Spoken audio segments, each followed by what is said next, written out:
초등학교 몇 학년 때인지는 기억이 없지만 담임 선생님께서 교회에 나가는 것은 참 좋은 것이다 라는 말을 듣고 가슴이 뛰었던 기억이 있습니다. 근데 사실은 담임 선생님이 말씀하신 그 교회에 나가면 좋다는 것은 교회가 아니라 도시를 벗어나 교외로 나가는 것이 좋다는 그런 말씀을 잘못 듣고도 가슴이 뛰었던 그 정도로 저는 교회를 좋아했습니다.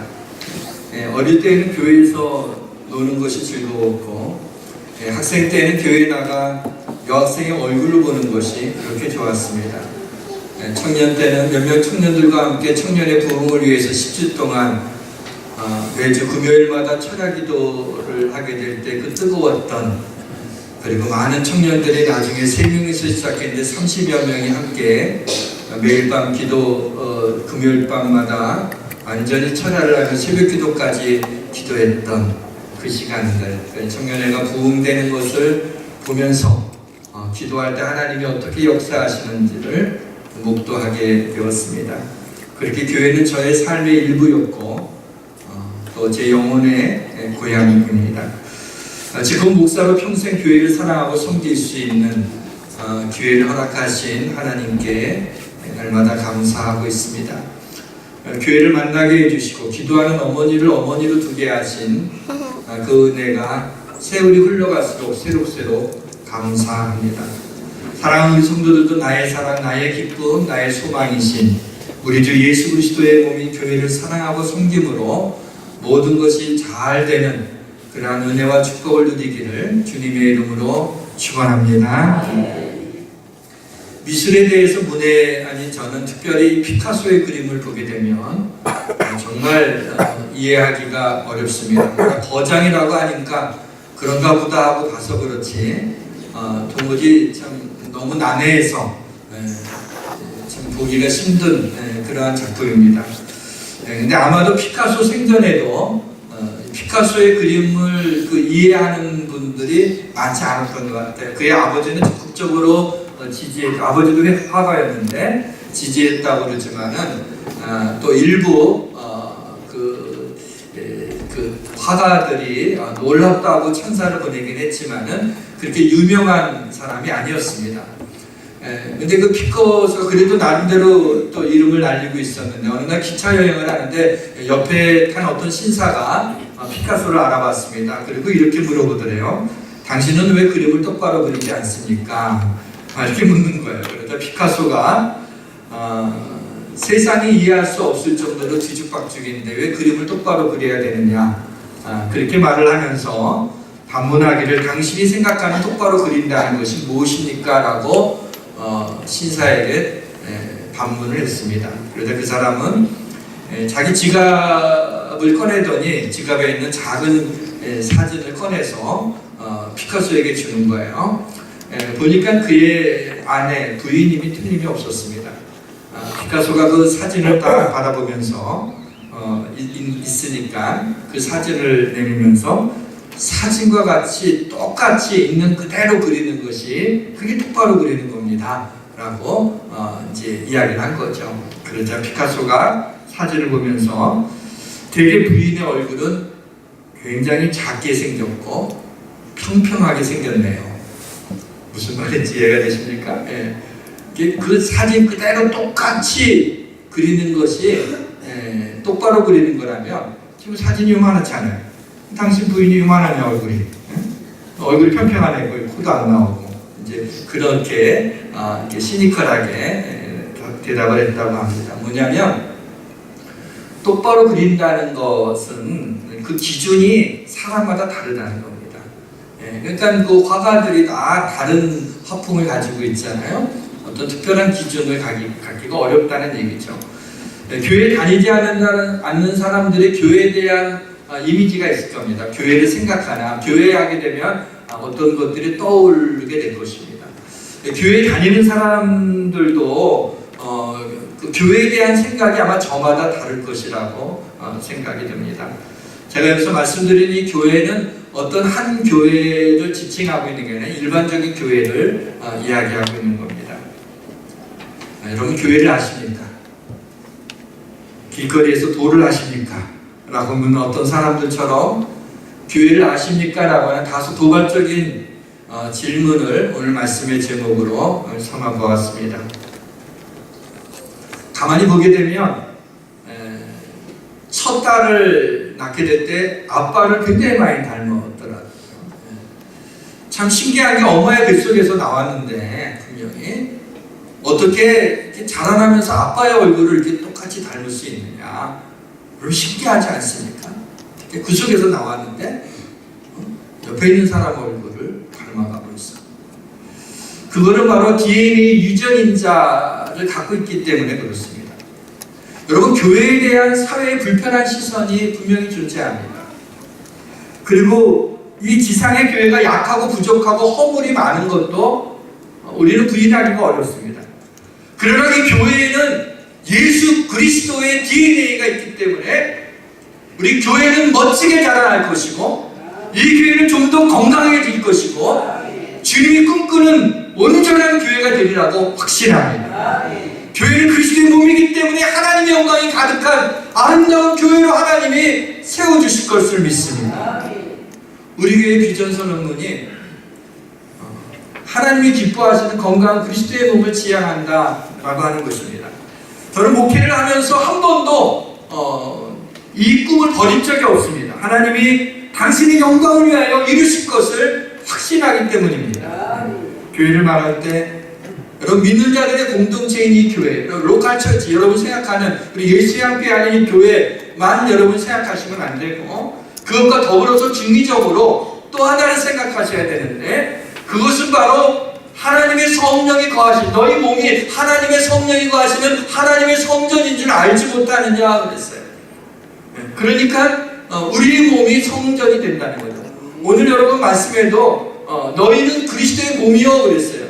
여러분 교회가 그리스도의 몸입니다. 근데 너희는 그리스도의 몸이라고 오늘 본문에 나와 있는 걸 보면 우리가 교회라고 하는 우리 한 사람 한 사람이 교회라고 하는 사실을 인지하면서 이 믿음의 공동체로서의 우리의 교회와 이 교회와 그 다음에 하나님의 성령이 내 안에 거하시는 그리스도의 몸으로서의 이 교회의 두 가지를 같이 가지고 온 말씀에 귀를 기울였으면 좋겠습니다.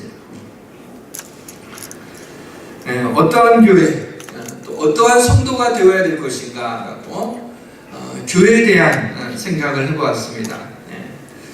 말씀을 묵상하면서 주님의 마음으로 주님이 원하시는 교회가 무엇일까라고 하는 것을 이렇게 기도하면서 오늘 본문을 기록한 사도 바울이 당시에 기록할 당시에는요 어떤 사실을 설명하기 위해서는 비유를 굉장히 많이 썼던 때였습니다. 그 당시에는요 유비를 많이 사용한 거죠.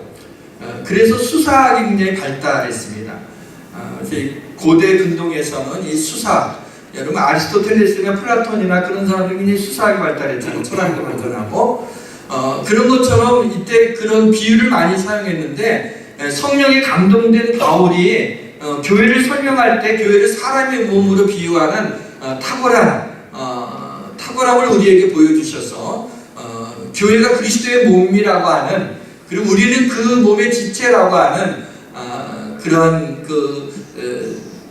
기록을 우리에게 남겨주었습니다. 오늘 본문을 보시면 너희는 그리스도의 몸이요 지체의 각 부분이라 골로새서에는 그의 몸인 교회의 머리시라 또 에베소서에는 그를 만물의 교회의 머리로 삼으셨느니라 교회는 그의 몸이니 그랬어요. 자 이쯤에서 확실해지는 게 있죠. 뭐냐면 교회는 그리스도의 몸이요 교회의 머리는 그리스도라고 하는 이 사실이 확실하죠. 자 교회를 아십니까? 라고 하는 이 도발적인 질문에 대해서 교회는 그리스도의 몸이요 교회의 머리는 그리스도입니다 라고 말하면 그것이 답이 될 수 있는 것입니다.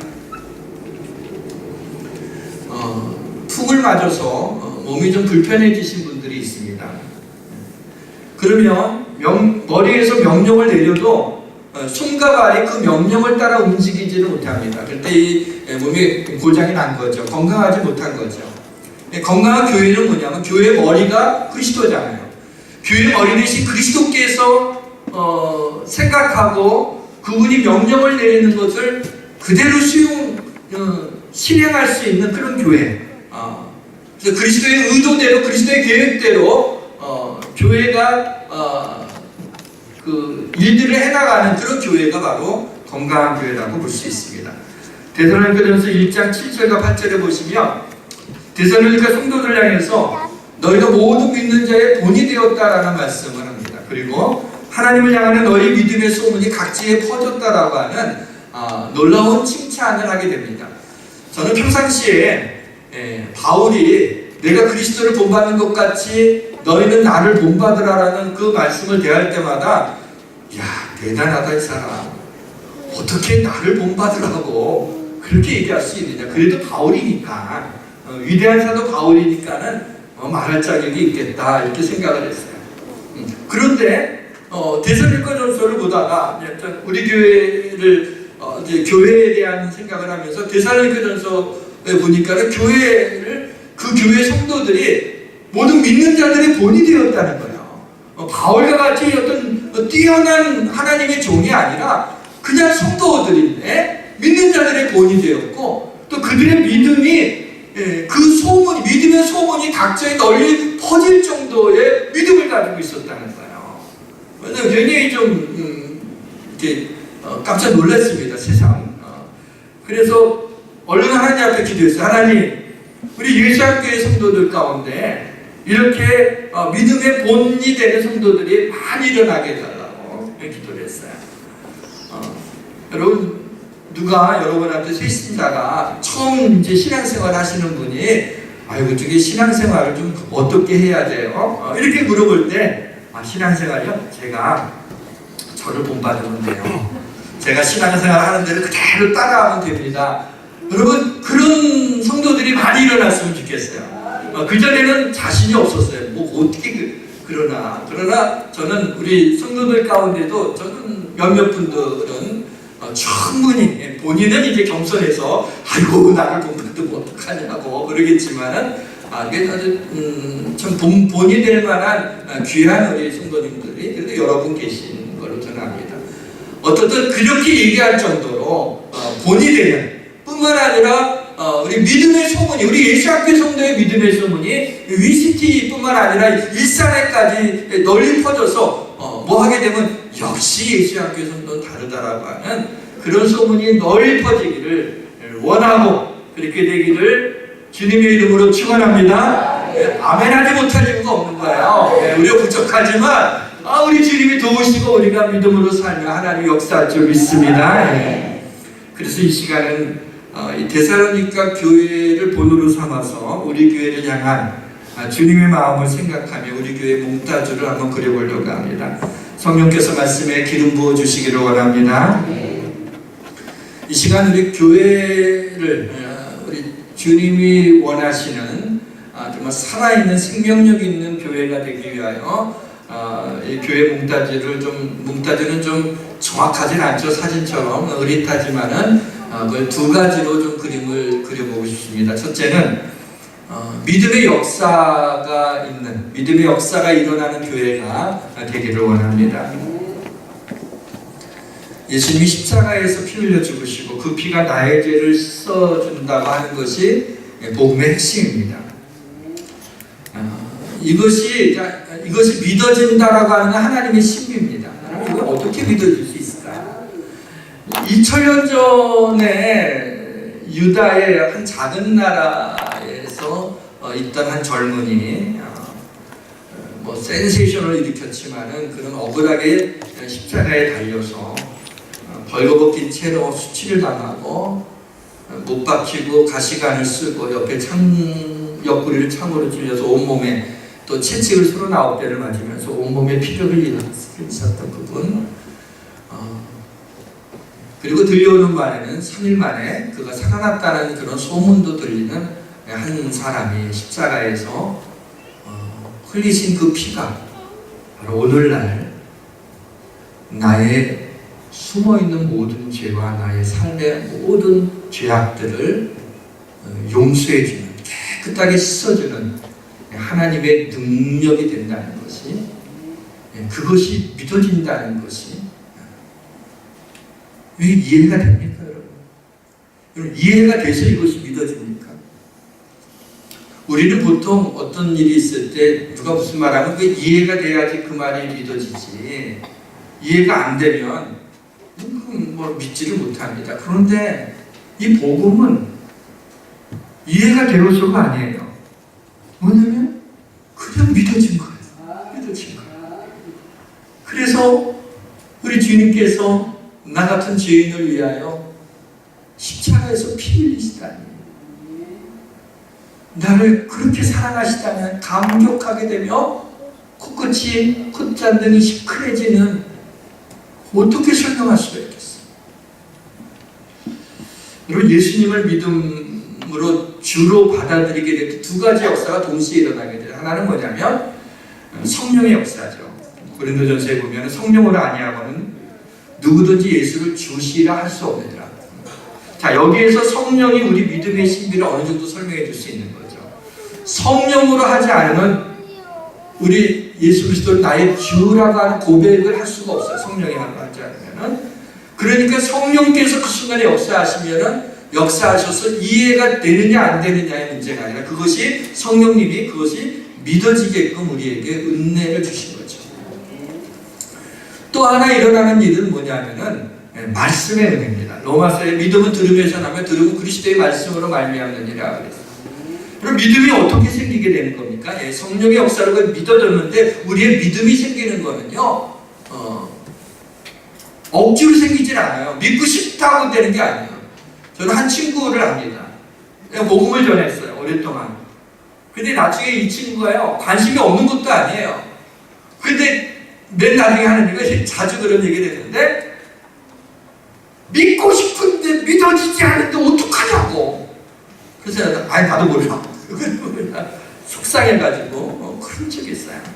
오래전 일이지만은 믿고 싶은데 믿어지지 않는다는 거야. 그래서 이게 왜 안 믿어지냐고. 안 믿어진다고. 생각해 보니까 그래서 어떤 성도들이 믿습니다 하는 게 이게 잘 안 믿어지니까 그렇게 하는 게 아닐까, 이런 생각이 들었어요. 자, 믿음은 어떻게 생깁니까? 들으면서는. 들은 무엇을 들으면 그리스도의 말씀으로 말해요. 그래서 말씀을 많이 들으면 믿음이 생성되는 거예요. 하나님의 말씀을 들으면 믿음이 생겨요. 왜? 하나님의 말씀에 하나님의 파워가, 하나님의 은혜가, 하나님의 능력이 있기 때문에 그 말씀을 듣는 가운데 성령께서 성령의 감동으로 기록된 그 말씀이 우리의 귀에 들려주고 믿어지게 성령이 역사하시는 거예요. 그러니까 그 믿음이 생겨나게 되는 거죠. 여러분, 말씀을 사모하게 된 말씀의 은혜가 임해요. 말씀을 전하는 자가 얼마나 말씀을 잘 전하냐의 문제가 아니에요. 여러분이 말씀을 사모하게 되면은 예수 그리스도가 당신을 사랑합니다라는 말에도 눈물이 왈칵 쏟아질 수 있는 거예요. 왜? 성령의 역사가 나타나는 말이죠. 그래서 여러분 말씀을 사모하시는 거예요. 말씀을 사모하는 거예요. 하나님의 말씀으로 이 말씀이 아니고서 내가 한 주간을 어떻게 이 험한 세상에서 살아갈 수 있으냐. 하나님이 이 말씀을 주셔야, 하나님의 음성을 들어야지 내가 한 주간도 승리롭게 살아갈 수 있다고. 그 하나님 은혜를 달라고, 하나님 말씀의 은혜를 달라고 여러분들이 간절한 마음으로 하나님의 말씀을 사모할 때 하나님의 성령께서 역사하시면 그 말씀이 다 꿀과 송이꿀과 같이 우리에게 달게 되는 것이죠. 말씀에 대한 확신을 가지면 말씀이 우리의 현실로 버퍼링되는 거예요. 이게 얼마나 놀라운 일인지 몰라요. 저는 왜 이걸 하나님의 말씀이라고 합니까? 하나님의 말씀이니까. 하나님은 완전하신 하나님이에요. 시건치 않으시는 하나님. 하나님이 말씀하신 것이 하나도 이루어지지 않은 게 없어요. 구약의 많은 예언들이 그대로 이루어졌습니다. 하나도 틀림이 없어요. 어느 거 하나도 만약에 틀린 것을 찾아낼 수 있다면 아마 놀라운 일이 일어나게 될 겁니다. 그걸 찾을 수가 없어요. 전능하신 하나님, 완전하신 하나님이에요. 실수가 없으신 하나님이에요. 그 하나님께, 하나님의 말씀이에요. 우리에게 주신 말씀이에요. 그래서 그 말씀을 우리가 그대로 하나님의 말씀이니 내가 그대로 믿고 그대로 순종하게 될 때는 그 하나님의 말씀이 이 말씀 속에 갇혀있는 게 아니라 자꾸로 채워져서 갇혀있는 것이 아니라 이 말씀이 살아 튕겨나와서 우리의 삶 속에 그대로 이 말씀대로 이루어지게 되는 하나님의 능력이 나타남을 믿으시길 바랍니다. 그래 하나님의 말씀이 능력했어요. 믿음은 그거죠. 하나님의 말씀을 믿는 거예요. 이것을 믿을 때 여러분 손해본 적 있어요? 하나님이 그러리라, 그렇다라고 할 때 아멘이라고 해서 내 인생이 망가진 적이 있어요? 하나님의 말씀에 순종하지 않기 때문에 내 삶에 넘어지고 쓰러지고 그 큰 고통 가운데서 우리가 헤매고 있을 때가 얼마나 많이 있습니까?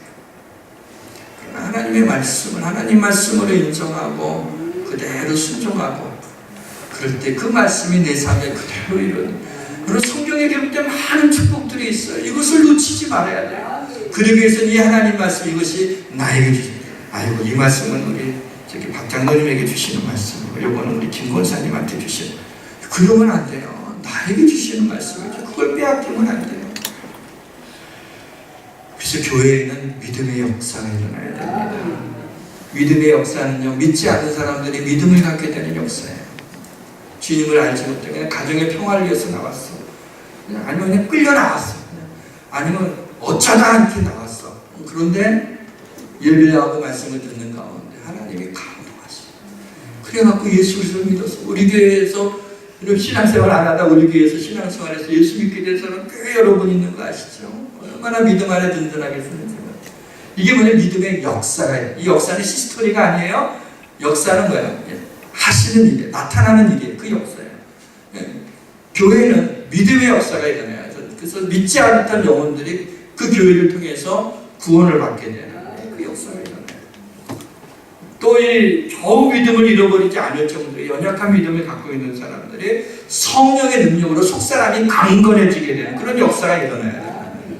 그래서 그냥 믿음을 버릴 수도 없어. 지옥 갈까봐 겁나 하도 들어가고. 그렇다고 믿음으로만 살기에는 세상이 너무 좋아. 그래서 한쪽 발은 이쪽에 한쪽은 이쪽에 이게 점점 괴리감이 있으면 막 찢어지니까 아파갖고 어찌할지 모르는 그런 그냥 믿음 하나 부여잡고 애쓰는 게 아니라 성령의 능력으로 우리 속사람이 강건해져요. 강건해져서 하나님이 나를 통해서 영광을 나타내는 하나님의 일들이 일어나는 그런 하나님의 백성들이 세워져야 되지 않겠습니까? 사랑하는 성도 여러분, 우리 주 예수 그리스도가 나의 주님이신 걸 믿습니까? 십자가에서 흘리신 예수의 피가 나의 죄를 씻어주는 능력이 됨을 믿습니까? 하나님께서 예수를 죽은 자 가운데 다시 살리신 걸 믿습니까? 여러분이 아멘을 하셨다면 또 여러분의 마음에 아멘이라는 그 마음이 들었다면 여러분은 틀림없이 구원받았어요. 분명히 하나님의 자녀입니다. 여러분 천국 바우처를 받은 걸 믿으시길 바랍니다. 사랑하는 성도 여러분, 그렇다면 여러분의 믿음을 무엇으로 보여주실 수 있겠습니까? 주님이 오셔서 한혜진 집사야 내 믿음을 나에게 보여봐라. 그럼 어떡하시겠어요? 자, 믿음을 어떻게 보여줄 수 있을까요? 하나님 내 믿음이 이겁니다 라고 어떻게 보여줄 수 있을까요? 어떤 사람은 많은 환난 가운데서 성령의 기쁨으로 말씀을 받아서 자신의 믿음을 증명합니다. 우리의 삶 속을 살다 보면 환난이 있게 돼요. 원치 않지만 어떤 사람은 뭐 일부러 고난을 받으려고 한다. 그러냐면 믿음의 연단을 내가 미쳤구나 그랬어요. 안 그래도 와요. 안 그래도 뭐 일부러 그럴 필요가 없어. 환난이 오는데 환난이 우리를 넘어뜨릴 수 없어요. 왜 환난보다 하나님 크시잖아요. 환난이 왔을 때 뭐예요? 성령의 기쁨으로 그래서 성령의 기쁨을 가지고 하나님의 말씀을 받고 흔들리지 않는 거예요. 성령의 기쁨으로. 그래서 그 환난이 우리 마음의 평안을 빼앗아가지 못하고 환난이 우리 마음의 기쁨을 빼앗아가지 못하고 환난이 우리의 마음의 믿음을 흔들리지 못하게 하는 성령의 기쁨으로 잘 이겨요. 그런 것으로 그 믿음을 보여줄 수 있어요. 또 어떤 사람은 모든 역경과 고난 가운데 굴하지 않는 믿음으로 자신의 믿음을 증명하는 사람. 아무리 힘든 일이 있어도 절대로 이 믿음이 흔들리지 않는 거야. 이 믿음 끝까지 지키는 거야. 여러분 누구나 고백을 할 수 있어요. 신앙 고백을. 그러나 끝까지 그 고백을 유지한다는 건 그렇게 만만치 않은 일이에요. 우리가 다 믿음을 가질 수 있어요.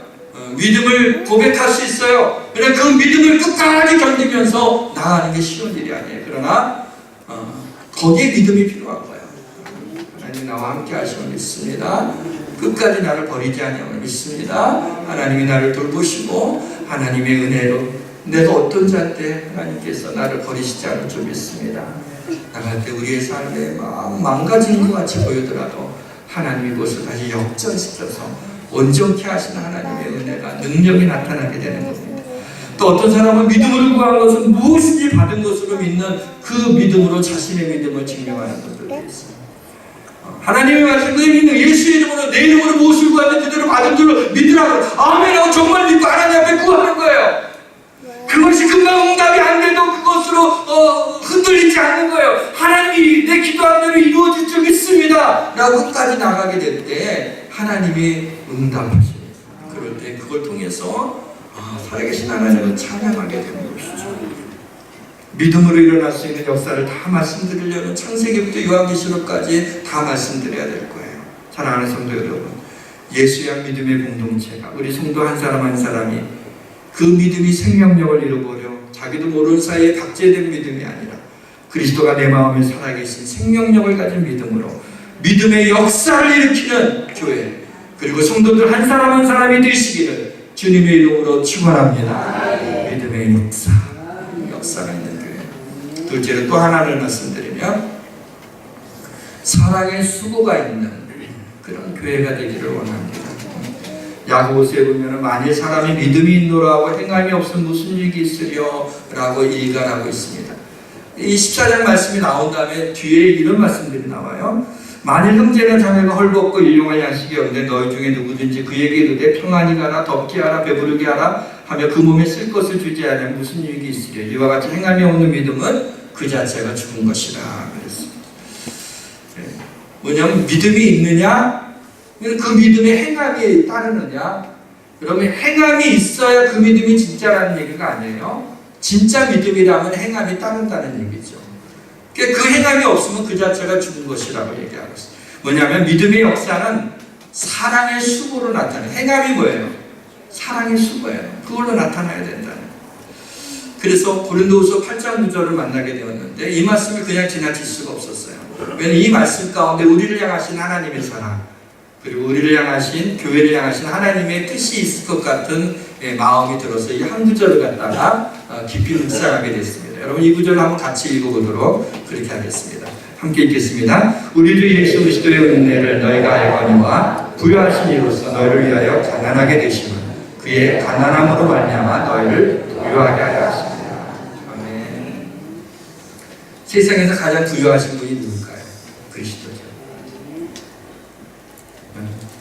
모든 만물이 내 것이라 그랬어요. 은과 금이 내 것이라. 이게 제일 부유하신 분이 하나님이죠. 우리 주님이신 것이 틀림이 없습니다. 예수 그리스도가 하나님 보좌의 우편에 앉아 계신 분이고 하나님의 본체이십니다. 그리고 모든 영광과 존귀와 찬양을 받으시기에 합당하신 분이죠. 부유하다라는 표현을 그에게 붙여도 하나도 어색하지 않은 가장 부유하신 분이 우리 주 예수 그리스도입니다. 부유하신 우리 주님이 우리를 위하여 가난한 자가 되셨다.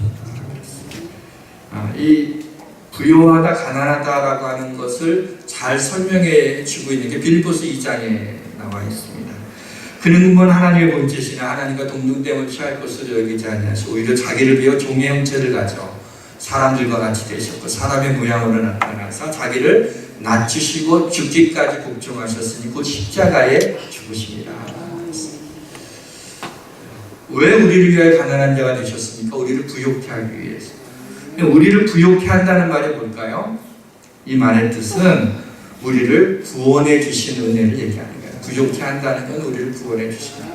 사랑하는 성도 여러분, 하나님의 사랑과 하나님의 사랑의 높이와 길이가 어떠한지 아십니까? 어느 정도인지 여러분 짐작하십니까? 하나님의 사랑은요 너무 커서 우리 상태와 상관없이 하나님의 사랑은 일방적입니다.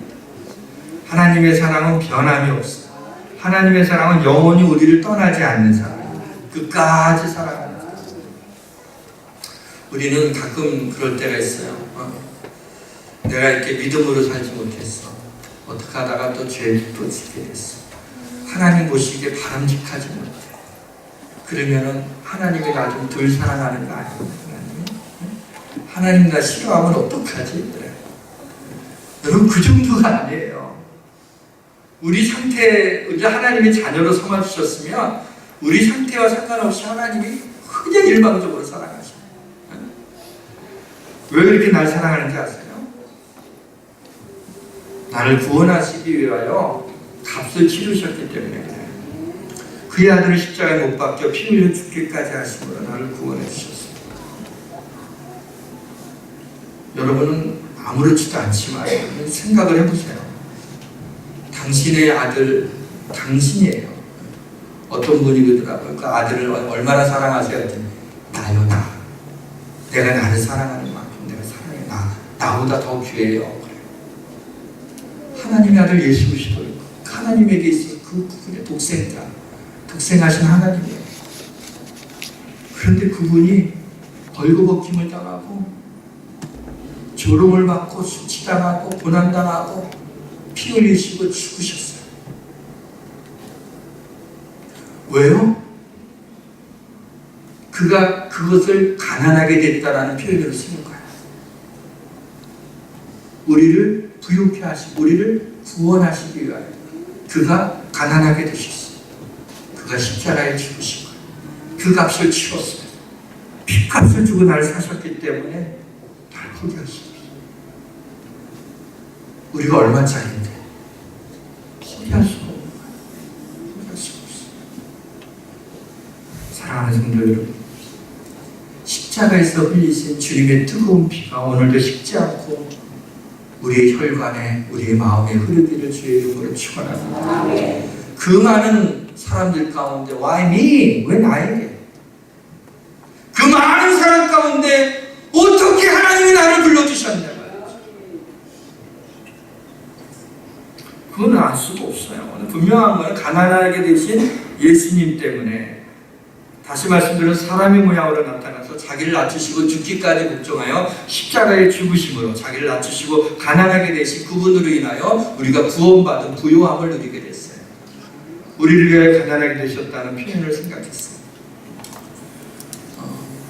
그 생각을 하다가 문득 정말 가난한 자를 돌보라고 하는 주님의 뜻이 있지 않은가라고 하는 생각까지 이렇게 나아가게 됐습니다. 왜냐하면 아까 야고보서를 볼 때 행함이 없는 믿음은 죽은 거라고, 너에게 믿음에 행함이 있느냐, 너의 믿음에 행함이 있느냐라고 물어보시면서 헐벗은 자, 굶주린 자, 가난한 자들에 대한 이야기를 하면, 그렇게 하지 않으면 너희가 사랑이 있다고 그러면서 헐벗은 자에게 입을 걸 주지 않고 굶주린 자에게 먹을 걸 주지 않으면서 따뜻해라 배부르라고 하게 되면 그게 말이 되냐.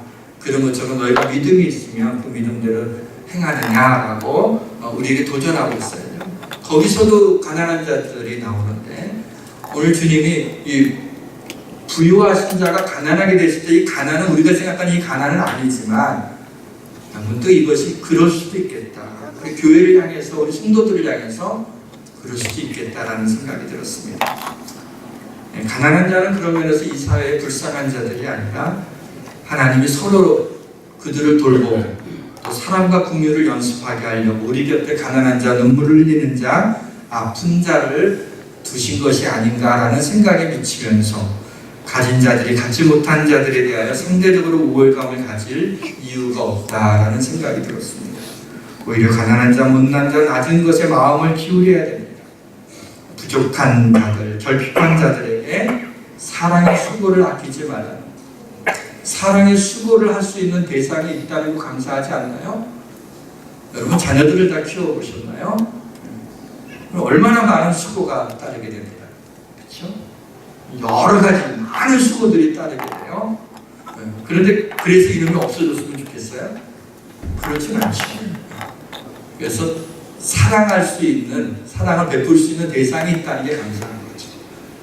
우리 주변에 우리 교회, 우리 성도 한 사람 한 사람이 나보다 좀 어려운 자들에 대해서 우리가 좀 생각을 좀 달리 해야 되지 않나. 이것이 복음을 전하는 것이 가장 교회의 근본적인, 가장 큰 사명이 틀림이 없지만은 거기에 못지않게 가난한 자들을 향한 주님의 마음을 우리가 읽었으면 좋겠어요. 왜냐하면 사복음서 마태마가 누가 요한복음을 읽으면서 느껴지는 것이 주님이 언제나 병든 자들을 찾아가셨고, 그 다음에 소외된 자들, 손가락질을 받는 자들, 천대에 받는 자들을 스스럼 없이 그들과 같이 식사를 하면서 그들 곁에 다가가고 있는 그런 주님의 모습을 보면서 오늘 그것이 바로 교회가, 우리 성도들을 향하신 뜻이 아닌가, 이게 사랑의 수고를 해야 되는 것이 아닌가 하는 생각이 들었습니다. 제가 단상을 썼는데 지난주에 현지 목회 세미나라고 돌아오면서 이제 그 팁을 보통 한 1,400원 정도, 그렇게 1,000 얼마 정도 줍니다. 팁 문화가 있으니까. 근데 그만 제가 1,000페소짜리, 100페소짜리, 20페소짜리 3장 준다는 게 그걸 듣고 줬어요. 어쩌면 그냥 땡큐하고 막 그래갖고 그리고 여유 있게 탁 탔는데 공항선 내려가고 딱 보니까 20페소짜리 3장이 내 손에 들렸네. 이게 한 3만 원 가까이가 간 거예요. 팁으로 준 거예요. 얼마나 아까웠는지. 근데 생각해보니까 저한테 3만 원의 무게야. 거기 단상에 썼지만 그 친구가 그거 가지고 그때 새벽 3시쯤이었어요.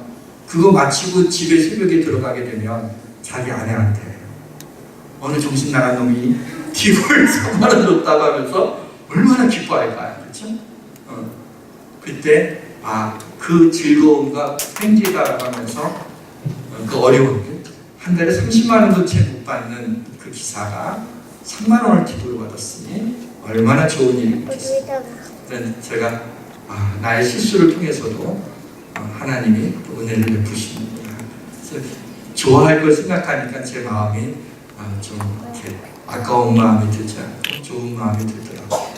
내가 워낙 안 하니까 하나님이 이렇게라도 뺏어서 주시는구나, 그런 생각을 하게 됐어요. 여러분, 억지로 한 거지만, 실수해서 한 거지만 마음이 기쁘더라고요. 사랑하는 성도 여러분, 우리는 충분히 넉넉히 넘치는 하나님의 사랑을 받았습니다. 이제는 이 하나님의 사랑을 갚아야 되지 않나요? 너무나 많은 것을 받지 않았습니까? 저는 아무리 생각해도 못난 저에게 제 능력 이상으로 하나님이 너무 많은 것을 주시는 것 같아요. 왜 그랬을까? 그것을 누리라고 하는 것도 있겠지만 그것을 나누라고 하는 것도 있지 않나 라는 생각을 합니다. 성격이 모난 자, 깊은 상처가 있는 자, 좀 미운 짓을 하는 사람들, 그들을 향해서도 우리 교회는 그들을 내쳐서는 안 됩니다. 사랑의 수고를 해야 됩니다. 용서하고 품을 수 있어야 됩니다. 매년 사순절이 시작되면 우리 교회는 세계 빈민아동독교와 미자립교회 목회자를 격려하는 그런 특별한 도네이션을 하게 됩니다. 그것을 하는 이유는 가난한 나라에서 태어나서 굶어 죽는 아이들이 있어요. 애들 보면 먹지 못해서 배가 이렇게 꿀렁 나오는 애들이 있어요. 또 물이 마실 만한 물이 없어 진흙탕 물을 갖다가 마셔요. 그러네 평균 수명이 짧고 병균이 득실득실한 걸 마셔요. 우리 아이가 마신다면 그게 상상이나 할 수 있겠습니까? 그런 사진이나 이런 걸 보면서 글로벌 비전이라는 단체에서 그런 걸 막 불쌍하게 보이는 걸 막 해서 마음을 아프게 괴롭게 만들어서 우리가 얼마나 우리가 힘이 되겠어요. 그러나 한 아이라도 살릴 수 있고 한 끼라도 배불릴 수 먹일 수 있다면 그게 교회가 할 수 있는 일이 아닌가, 또 우리 성도들 한 사람이 할 수 있는 일들이 아닌가, 이런 생각을 해보게 됐습니다. 사랑하는 성도 여러분, 주님의 눈물이 흐르는 곳에 우리의 마음이 머물러 있어야 됩니다. 우리 성도들이 가난한 자들, 상처 입은 자, 못난 자를 위하여 사랑의 수고를 아끼지 않아 주님을 기쁘시게 하는 교회가 되기를 주의 이름으로 축원합니다. 믿음의 역사가 있는 예수양 믿음의 공동체와 사랑의 수고를 하는 예수양 교회 성도님들이 되시기를 주님의 이름으로 축원합니다. 우리 찬양합시다. 우리에게 소원이 하나 있나요?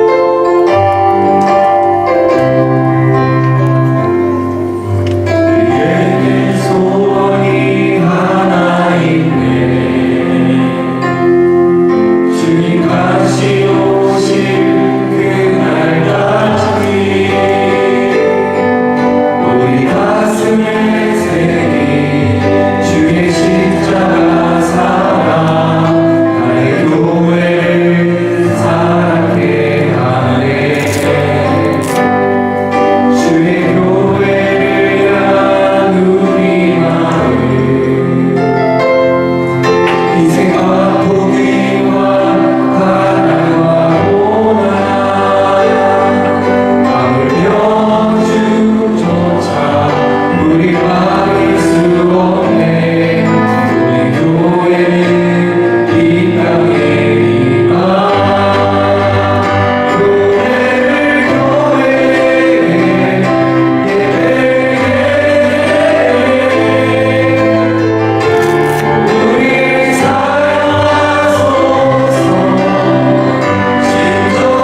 교회가 믿음의 역사가 일어나는 교회, 사랑의 수고를 아끼지 않는 교회가 되어 하나님의 마음대로 사용할 수 있는 교회들이 되게 하여 주옵소서.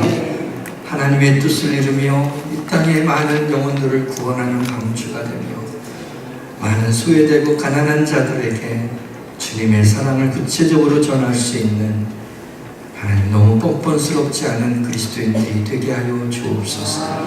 예수님의 이름으로 기도합니다.